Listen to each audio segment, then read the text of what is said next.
some of my Republican friends want to take the economy hostage. I get it, unless I agree to their economic plans. All of you at home should know what those plans are. Instead of making the wealthy pay their fair share, some Republicans want Medicare and Social Security to sunset. I'm not saying it's a majority. Let me give you anybody who doubts it.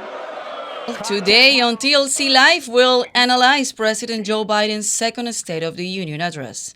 Joining us on that, Dr. Richard Sindelar from St. Thomas University and Mayra Flores, former Texas Republican Congresswoman and Americano media senior political contributor, they both also will talk about the Chinese spy balloon, the immigration situation that is going on right now in the border. A lot of things going on, a lot of headlines and a lot of breaking news. Never a dull day. Never a dull day, especially, did you watch the State of the Union last night? I did, and I posted on my personal Facebook page that the Bolsheviks are alive and well. Wow. So what was your... Do you know what that means? No. No, but it sounds good, as always. So in the early 1900s, the Russians overthrew the crown, so to speak. And Stalin came with his ideas of a new economy that was more egalitarian and redistribute what little wealth Russia had to the peasants. It was the Bolshevik Revolution. And then that brought in Lenin, and now that brought in communism. So we saw how well that worked in Russia, right? So last night, Biden says big pharma, airlines, financial services, oil and gas, hotels in the service industry are out of control. They're charging too many fees. They're charging too much money. So what he proposed to do was tax the wealthy, first of all. He says there used to be 800 billionaires in the United States. Now there's 1,000. Even if we taxed all 1,000 billionaires at 100%, it would not make a dent in the national budget or in the national debt, number one. Number two, he said, American corporations have to pay taxes. American corporations are made up of shareholders. You and me and Mayra and everyone else. We pay taxes. So when Exxon does really, really well and we get a distribution of those dividends, we have to pay taxes on that. That's called unearned income. So the guy's completely out of control. He tried again the old Democrat strategy to make capitalism, free markets, and those that are successful in our economy the villains, and those that are not prepared and those that unfortunately are not participating in the economic process of this country will be getting paid. Now, the whole issue of Social Security is a red herring. Not one Republican is talking about eliminating Social Security and Medicare, which, by the way, I now benefit from. I know. So that ain't happening. So, I'm not an expert in politics like you, but I'm a taxpayer, and I feel the pain. Yep. So, what I was watching that, I was like, okay, this guy lives in La La Land, and he lives in his own bubble because everything looks good for him, but between in this side... Just let me tell you something. This country was founded on the principle that we didn't want any more monarchies, that we wanted a Republican form of government where the scheme of representation takes place. We really haven't had a Republican government for years, because if you add the years that Joe Biden has been on the government paycheck, John Kerry and Senate Majority Leader Mitchell have been on the government paycheck. That means they've never gotten a private sector paycheck. You know how many years that is? 147 years they have been on the government paycheck. They're the ones out of touch. Okay, so with that note, let's bring our first guest, Dr. Richard Sindelar. He is from St. Thomas University. Welcome back, Dr. Sindelar. Thank you again for making the time and being with us. analyzing everything that is going on in politics. That is never a dull moment, as you said, Orlando. So, Professor, we've shot down the balloon. We don't know really if it's a spy balloon. At first, I personally was giving the Chinese the benefit of the doubt. It could have been a weather balloon. As you know, there are thousands of them in the sky at any particular time, taking atmospheric pressures and measurements and whatnot, and it could have gone astray. However, when we realized there was another one in our hemisphere, in the southern hemisphere, I said, this is a little suspicious. So the administration decided to have the Department of Defense shoot it down. What are your thoughts?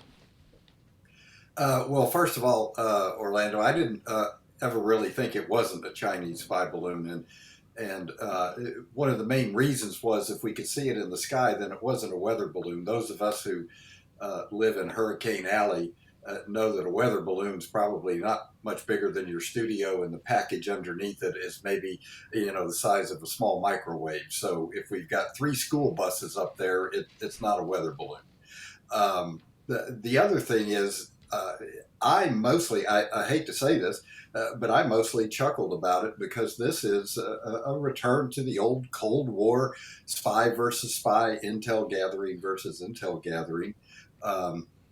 And it offers as many opportunities as it does threats. So I was actually happy that they let it float over the country and then shot it down over the ocean. I had suggested that to some people that they wait, and they actually did. The reason is, if you really understand the intelligence game, first of all, once you see it coming in over Alaska, you shut down stuff that they would otherwise read because they're looking for electronic emissions. You can even block photography if you want by putting camouflage up over it if you wish.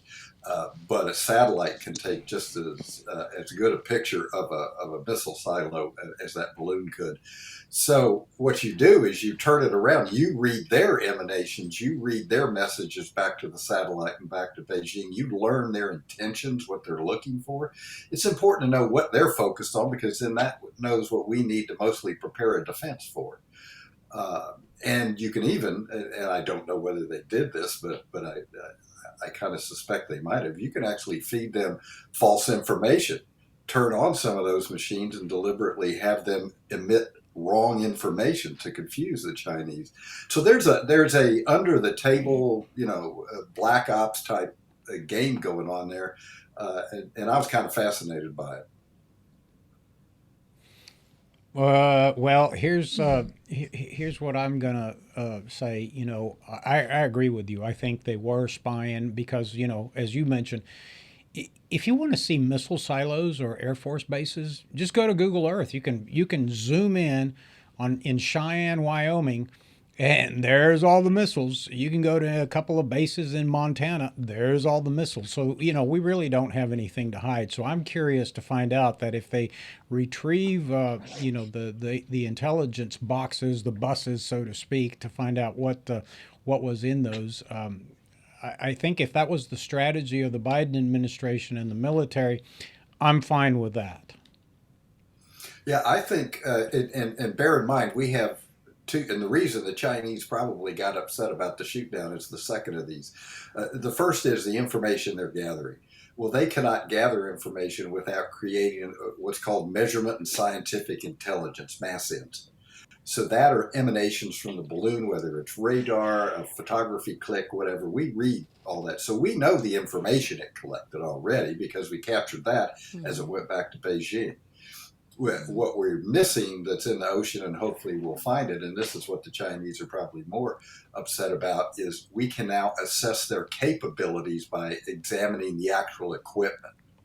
Is it very good equipment? Is it less good? If it's less good, then that means we're still ahead in the technological game to stay ahead of them. If they caught up with some very sophisticated stuff, then we need to double down on science and invention.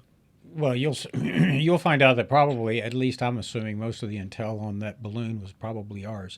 I always tell my friends there is a movement across the states to bar the Chinese, among others, Russia, North Korea, Iran, from purchasing critical infrastructure in states. And in Texas, they've introduced a bill to ban the purchase of land that would be used for critical infrastructure, particularly electric generation, which has caused quite a dust up here. Because locally, Gene Wu, who's a state representative, the minute the bill was filed, was squealing like a pig going to market that it was racist. And I say to my friends that the the Communist Party of China does not understand public relations very well. Because if you're trying to acquire land as an asset to build wind or solar or even natural gas generated electricity through turbines, you probably don't want to be flying spy balloons over the country. And so, they quite don't understand the PR game and how to lobby individual legislatures. Exactly. On the balloon itself, and why it came over right before Secretary Blinken was to go to China. On one level, I think, and this goes to the notion that, for instance, President Trump did not know about the three balloons as he claimed, and he probably did not. Because this sort of activity actually is below the pay level of presidents and prime ministers and the heads of government. It's authorized in other ways at a lower level, and it's expected to go on and continue. So the Chinese probably did not, the PLA, the People's Liberation Army people who put it up, probably did not clear it with Xi Jinping ahead of time. And quite frankly, being just your usual military guy, wasn't aware of the politics involved at all and put up a balloon as regular. However, I was talking to a former German diplomat yesterday, and we shared the idea that it is not unknown, going back to the attempt to overthrow Chairman Mao by the defense minister Lin Piao, for there to be a great tension in China from time to time between the People's Liberation Army, who wants more money to build to be even stronger and wants to be more aggressive, versus a Chinese Communist Party that's more political in its foreign dealings. And it is quite possible that the balloon was put up by the PLA to scotch the Blinken trip. Not so much that they cared one way or another about the U.S. side of it, but they were kind of undermining Xi Jinping, who's having a lot of difficulty lately between COVID and economics and property values falling. They may be trying to undermine him and bring one of their guys to power. Now that's a stretchy line to take, but I think that's something that, as an old intel analyst, I would at least be spending time collecting information on, seeing if there might be something to that. Yeah, and the good news is I'm assuming, and I don't have any way of knowing this, but that for NORAD didn't fail. In other words, we were on top of this, right? From our military perspective, our military performed well. We picked up on it when it came in over Alaska, and it's a little unclear in what's available to you and I whether or not we immediately knew it to be an intelligence balloon or not. My guess is, remember, we don't want them to know our capabilities. My guess is we knew right away exactly what it was, and then there was probably an early decision taken, actually, to try to exploit the balloon for the intelligence we could gather in a counterintelligence way, and let it fly. Because if you wanted to shoot it down, Alaska would offer a lot of open space where it wouldn't come down on top of people's. Well, that's what I said. The population of of Wyoming, it's the third largest state in the nation. And their their density is one person per every 6 square miles, so the chances of it banging somebody in the head was pretty slim. They could have shot it over Wyoming, but is it possible? First of all, what I want to know is who's in this decision-making process. Is it the National Intelligence Agency? Is it the Joint Chiefs of Staff? Is it NORAD, the military, the Air Force? So who's charged with monitoring this and reporting to the executive branch? Well, it would be the intelligence community as a whole. NORAD, as the alert system and defense system, they would take the lead in it. they would bring in agencies such as the National Security Agency, which can measure information.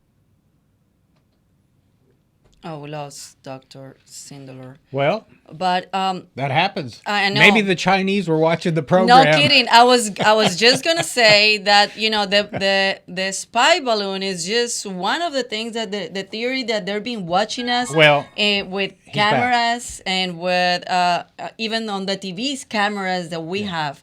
Yeah. So all right, you're so back. Carry on. We were just saying the Chinese may be watching our program, so. Go ahead with your thought. Finish your thought, Professor. I think you're mute. You're muted, Professor. If you can unmute yourself. But, you know, while he's figuring out the audio, in my mind, and we can ask former Congresswoman Flores, but, you know, all of what you folks see going in the airline industry, the disruption of the Federal Aviation Administration's ATC, the Air Traffic Control System, the failures in communication, hospitals being held hostage with the patient information that are paying millions. You folks don't know this because, you know, the news is lazy and doesn't report this, but there are hospitals across the country that have paid millions of dollars to salvage their data because people can die. And so they hijack the data of hospitals. They hijack the electric grid system.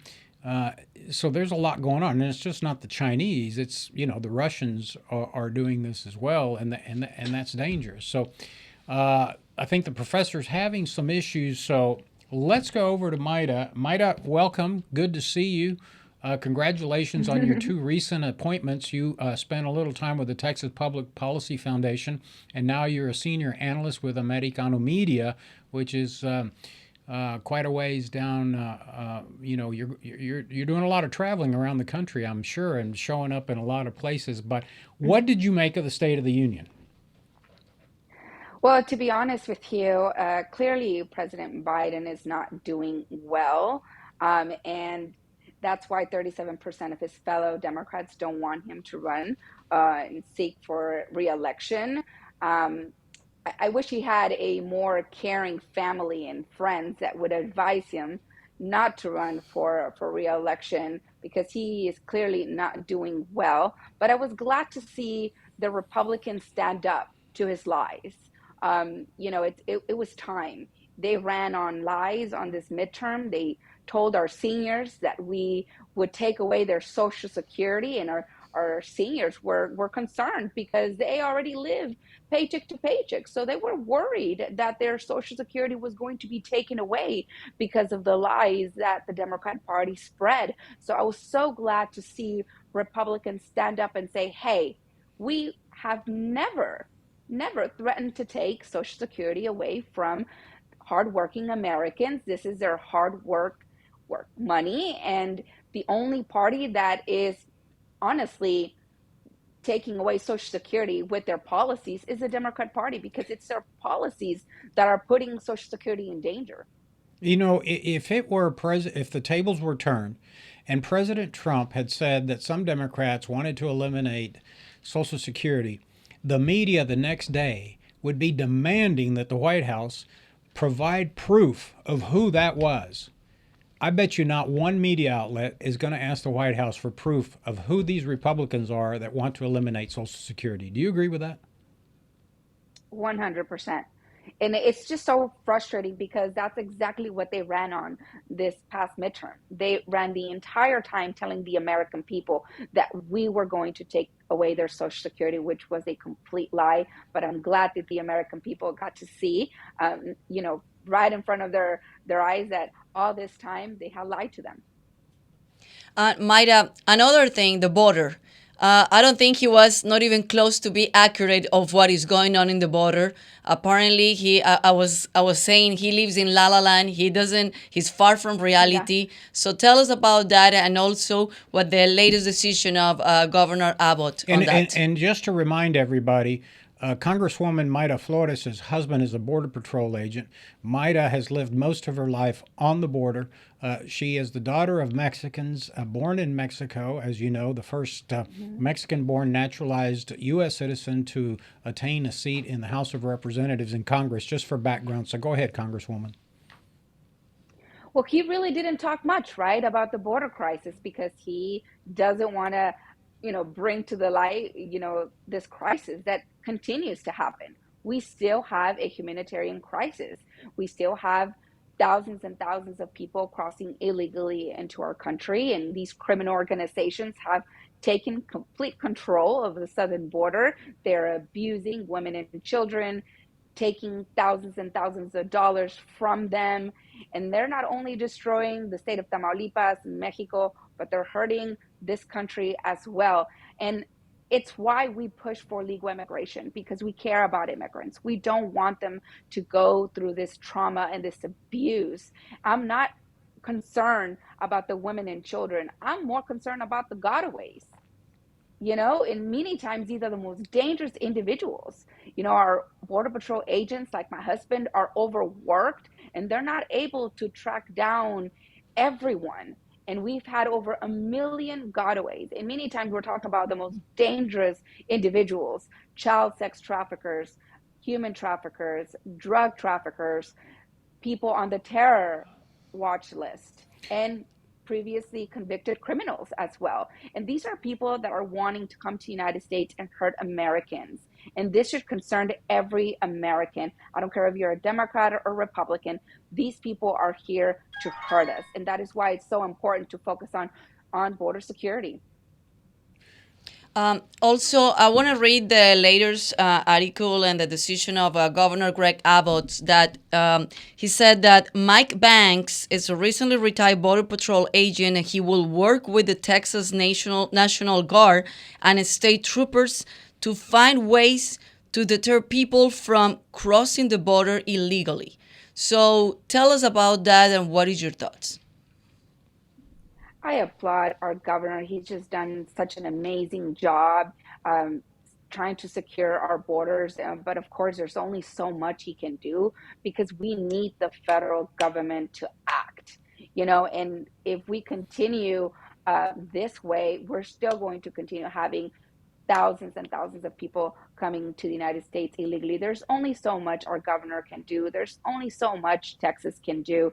We need the federal government to act because what we're seeing is just unprecedented. I've never seen anything like this before. Like I said, I'm a Border Patrol wife. I've never been worried about my husband's safety. I really did take his safety for granted. And these past 2 years had just been a nightmare for all of us. We're constantly concerned and worried about our men and women working every day at the border. And it's just not something that I wish on anyone. Mayra, it's interesting to me how the Democrats have a short memory and forget things. Biden goes back to what they call the insurrection, right? The protest at the Capitol. Like the Democrats have never protested the Capitol, right? Do you remember Bill Ayers, who was the biggest supporter of President Obama in Illinois? He was a member of the Weather Underground and in the 60s bombed police barracks across the United States, killed people, and bombed the U.S. Senate. They forget that, right? And then last night, the media is all up in arms because a couple of Republican Congress members got up and told the president, you're lying on telling the American people that we want to cut Social Security. But how quickly they forget that when President Trump delivered a State of the Union, Nancy Pelosi, the greatest speaker in the history of the country, got up and ripped his speech up, right? And wouldn't shake hands. I mean, that's not very civil, right? I mean, bombing the U.S. Capitol, bombing police barracks, killing people, ripping up State of the Union speeches in front of the American and the world media. They forget, right? They don't forget. They're wanting us to forget. That's why it's so important for us to continue speaking about this and their hypocrisy, because that's what they are, a bunch of hypocrites, hipócritas. They claim to care about the American people. They claim to care about women and immigrants. I mean, I'm an immigrant, I'm a woman, and all I got from them was hate. Exactly. And millions of dollars attacking attacking me with lies. They don't Y, care y, about immigrants y, nor the American people. y hablando de hipócritas, Hipócritas. hipócritas, déjame decirte una cosa. So Congresswoman Flores says that the Democrats were hypocrites last night. But let me tell you, the height of hypocrisy was that he begins by bashing capitalism, free markets, airlines, pharma, right? Hotels, financial services, everything he can think of, he attacked, right? He's going to take away fees. He thinks hotels charge too much money. He's going to decide what's a resort, what's not a resort. Oh, yeah. He's going to tell airlines what services they're going to, what hotels can offer. I mean, this guy is incredible.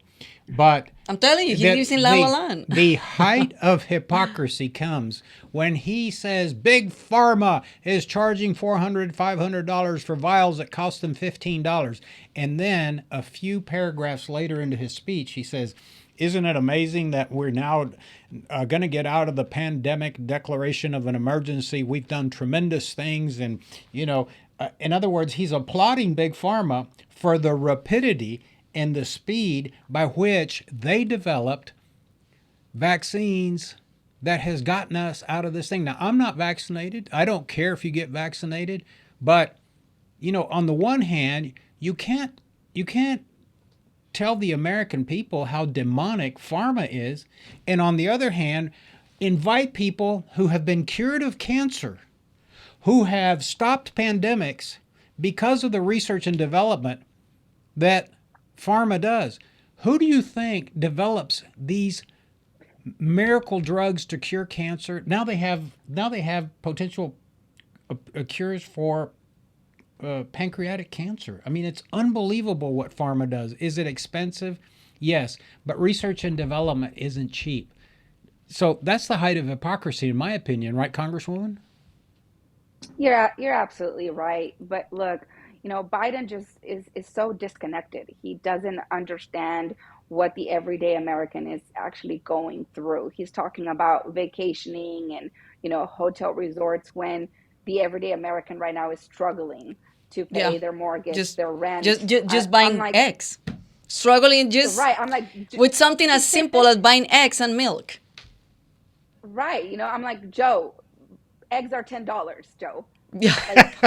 Like, get No, to you know it, what's funny? What's funny though, he talks about his big win, right, which is the rehabilitation of the infrastructure of the United States, and he talks about how many bridges and tunnels they're going to rehab. Hell, no one can afford to put gas in the car to drive the bridge and the tunnel. Thank you. Correct. So, what is your thoughts about? Oh, okay. I didn't hear you. What you were saying, Mayra? No, again, I was just speaking how hypocrites they are, and they'll never understand our struggle and what we go through. And the Biden administration, has really hurt the middle class, the hardworking middle class. We're the backbone of this country, and it's very heartbreaking to see what he's done to us. Well, the polls show that, Maida. The polls show that he's losing middle America, and yesterday's speech was to try to bring him back. It's to try to do an FDR, a Bolshevik revolution. The government is here to give you everything. And so we may have lost Maida, but we have Dr. Sindelar again. Okay. He's back. He's back.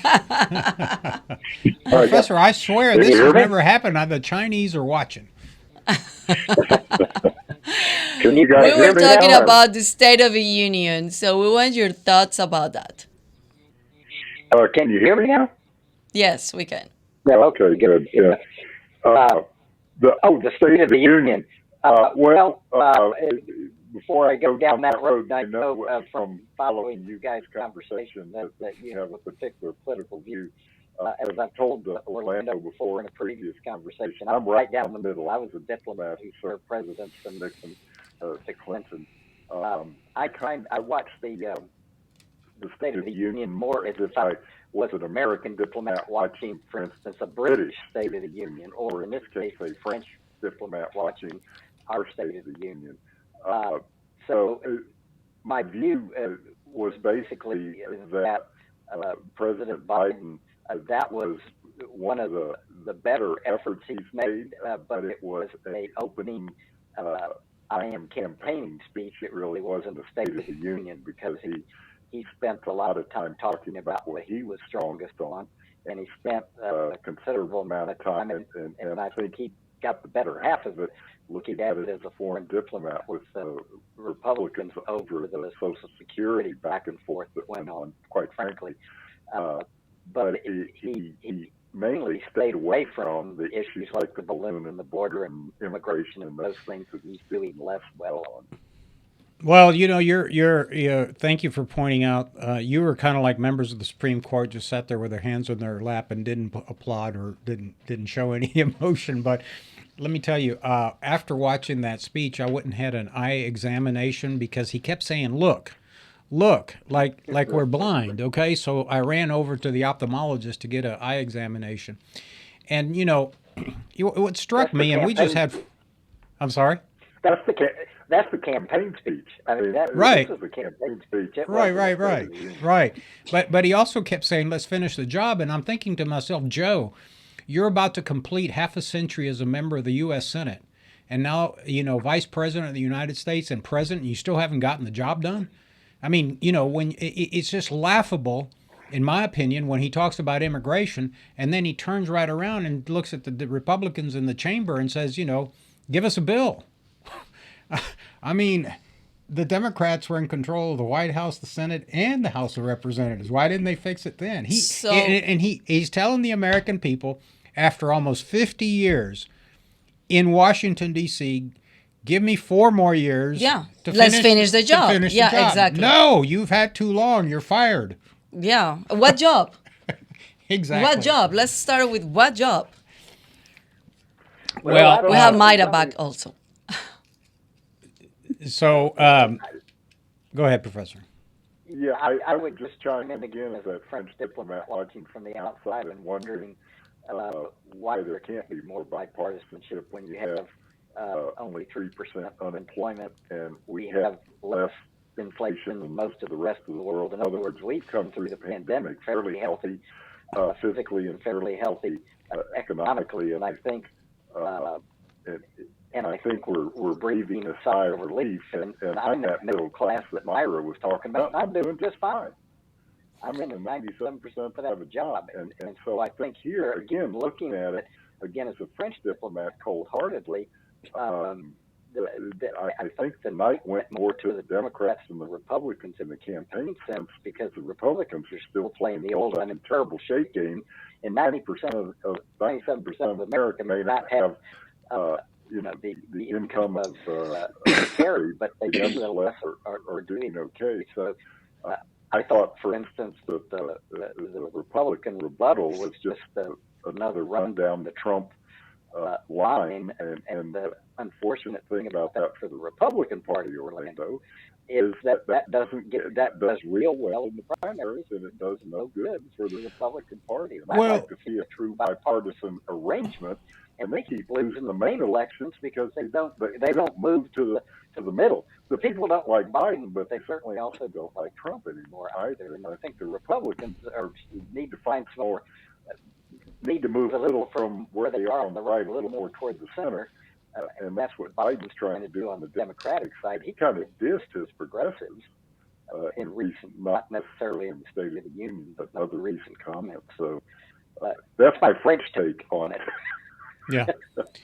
Well, I mean, it's hard to have bipartisanship and any civility when you and the media that supports you, which is all of the mainstream media. Because if I watched ABC last night, which I rarely do, I should have watched, some just not ESPN, but C-SPAN. The analyst was, this is the greatest speech. This is I've seen just about every State of the Union speech. This was not a great speech. So it's hard to create bipartisanship, Professor, when you're constantly going after MAGA.